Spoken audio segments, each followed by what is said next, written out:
Survivor horror is a genre defined by change. For over 30 years, Resident Evil has acted as the heartbeat of the industry, pioneering the tank controls of the 90s. The action revolution of the mid-2000s still have a tank controls. Damn man. Today's generation hate that controls, but in that time, actually I'm not that old, but I love that controls and the photorealistic nightmares of the RE engine era. Glad that tech controls gone and shifted to modern era controls. But before all of that, remember 1996? The moment you stepped into the mansion for the first time, the silence, the fixed camera angles, and then the first zombie turning its head. Gaming was never the same again. For the haunting corridors of the Spencer mansion to the chaos of Raccoon City, from the groundbreaking intensity of Resident Evil 4 to the terrifying immersion of Resident Evil 7. This series has constantly reinvented fear itself, and now in 2026, with the release of Resident Evil 9 Requiem, the hierarchy has shifted once again. To celebrate 3 decades of biological terror, we are ranking the top 9 Resident Evil games based on their innovation, their legacy, and how they evolved from their original root. Okay, we've got to get out of here. What? What do you think you're talking about? I just lost my daughter out there! How dare you tell me to go back outside? I'm sorry about your daughter, but there isn't gonna be any rescue. We have to get out of here! At number 9, Resident Evil 3. The 1999 original didn't just expand survival horror, it broke its rules. Remember when I first time played this game? Were never truly safe because of this big mother Nemesis. It felt like he could show up anywhere. One moment you're exploring in silence, and the next he's right behind you. And the reason it felt that way wasn't just because of him, but because of how the game was designed. Fixed camera angles, limited visibility, and sudden transitions between rooms. Your awareness was always restricted. So even when the game was technically controlling his appearances, it felt completely unpredictable. And that illusion is what made Nemesis truly terrifying. The 2020 remake takes the same fear and it turns into something more cinematic, bigger explosions, faster chases,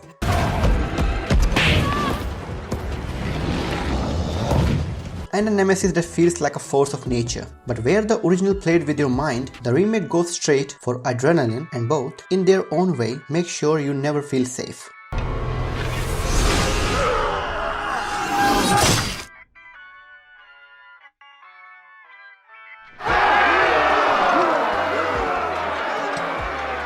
At number 8, Resident Evil 5. Remember the first time this game started and something felt different? No darkness, no tight corridors, just harsh sunlight, and enemies staring right at you, and then chaos begins. They don't creep anymore, they rush you. Fast, aggressive, from every direction. What used to be slow horror suddenly feels like pressure that never stops. And the co-op with Chris and Sheva. Survival isn't just about you anymore. It depends on timing, positioning, and whether your partner actually saves you in time. Help me! Thanks, partner. Roger.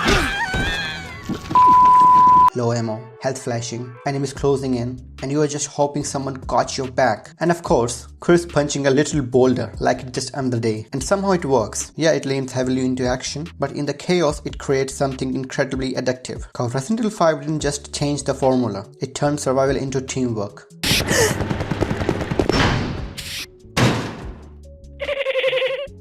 Welcome, Claire. Consider the area you are in a special... At number 7, Resident Evil Code Veronica. This was supposed to be the true sequel to Resident Evil 2, and you can feel it immediately. The scale changes, no more Raccoon City.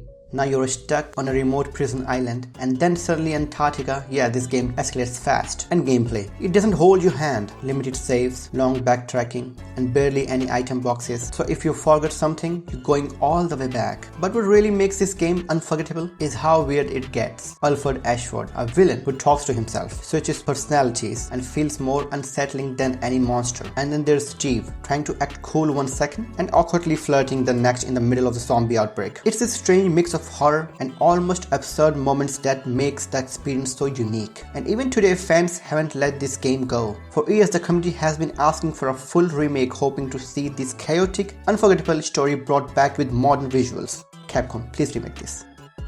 Chris! Chris!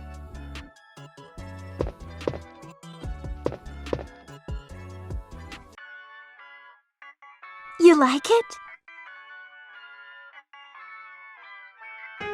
At number 6, Resident Evil. Resident Evil 1, this is where it all began, thanks to J. Marcus. The moment those doors slowly open,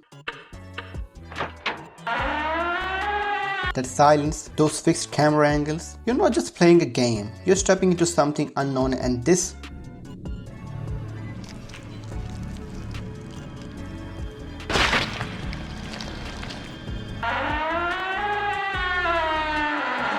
every hallway looks the same, every sound makes you stop, and even when nothing, there it feels like something is. And just when you think you understand it, the remake changes the rules. Crimson heads, enemies you already killed getting back up faster, stronger and more aggressive.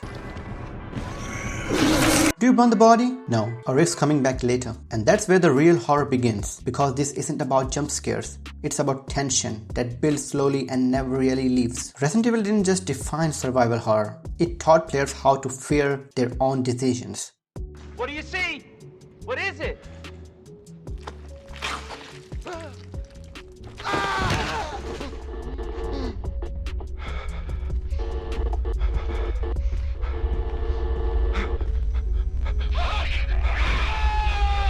At number 5, Resident Evil 7 Biohazard, the game that brought fear back. After years of going bigger, louder and more action heavy, this game does the opposite. It pulls everything back. No global outbreaks, no armies, just a single rotting house in Louisiana, and the feeling that you shouldn't be there. Remember stepping inside for the first time and immediately wanting to leave. The walls feel alive, the silence feels wrong, and then you meet Bakers. Come here, boy.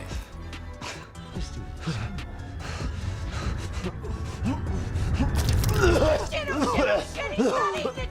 Jack Baker isn't just a character, you feel him in the gameplay. You're hiding, moving slowly, trying not to make a sound, and then those footsteps get closer. And in first person there's no way to hide. Roots while pushing it into a gritty slasher movie perspective, for many this was the moment Resident Evil reclaimed its throne as the king of survival horror.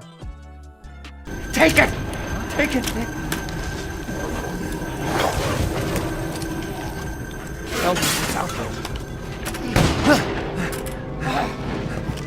Hey, are you listening? Hey! At number 4, Resident Evil 8 Village.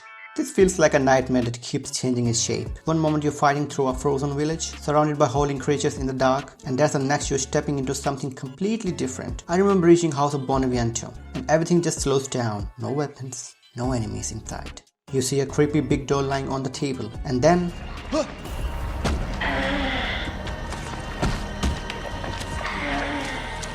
that giant mother creepy baby giving me nightmares. That's the most disturbing sequence in the entire game, I feel. But that's what makes Village so unique. For the towering presence of Big Mommy stalking you through her castle for some love, but you say no. I know everyone has same feeling, but game doesn't allow this. Why Capcom, why? And somewhere in all this chaos, it starts to feel familiar, like that nostalgia feel, like stepping back into 2005 Resident Evil 4. That same journey from village to castle to something far more industrial. It's not just new, it feels like a memory, and somehow it all works.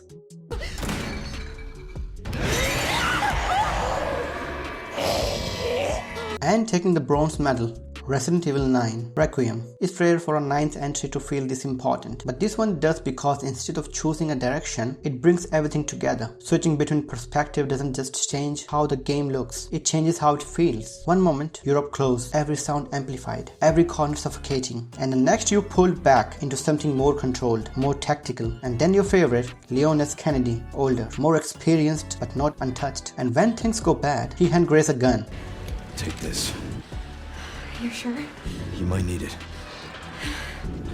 Now go. Get out of here.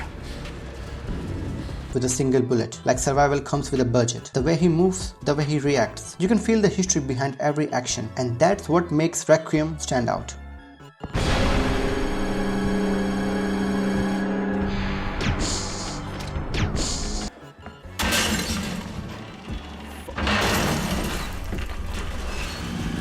Jesus Christ! Taking our silver medal is the definitive reimagining Resident Evil 2. To understand why 2019 Remake is so special for OG players, we have to go back to 1998.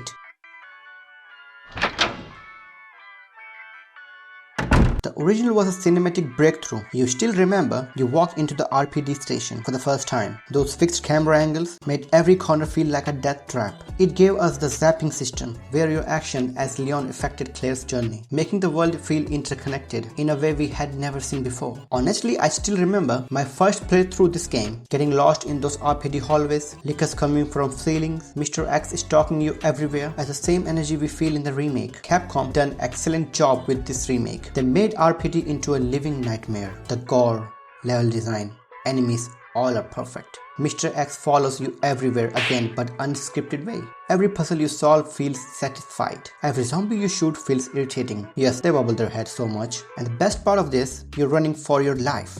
Completely conned Mr. X. And then you pulled out your rocket launcher.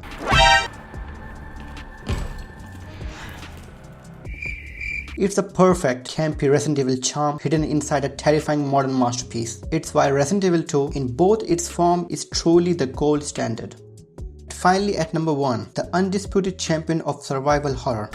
Where's everyone going? Bingo? Resident Evil 4.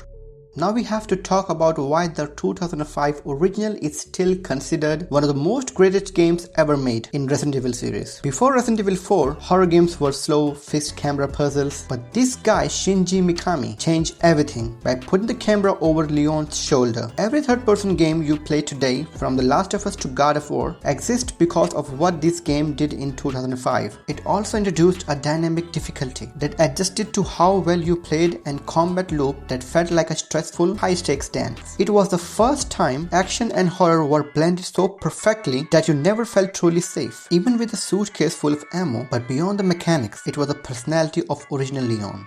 You're going down. Was a total action movie stereotype in the best way possible. I mean, the man was out there suplexing cultists and dropping cheesy lines like, "Sent my right hand to dispose of you." Your right hand comes off? and Louis' famous line, I see that the president's equipped his daughter with ballistics too. and Ashley's, Don't come! or Ashley's irritating scream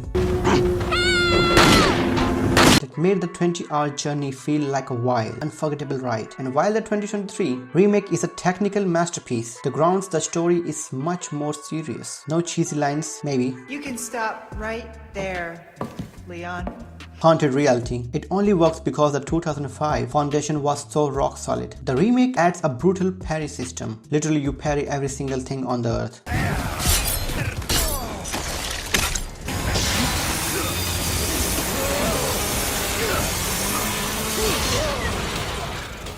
But it never loses that core of the original. Whether you are a veteran who's remembered the 2005 Revolution or a newcomer playing the remake, Resident Evil 4 remains the absolute peak of the genre. It is quite simply gaming perfection. From the pixels of 1996 to the photorealism of Requiem, Resident Evil is a journey that continues to evolve. But what about you? It's your number one a classic or a remake? Let me know in the comments below. For more videos for your favorite franchises, don't forget to subscribe the channel and turn on the bell notification. So till then, bye bye, take care, thanks for watching.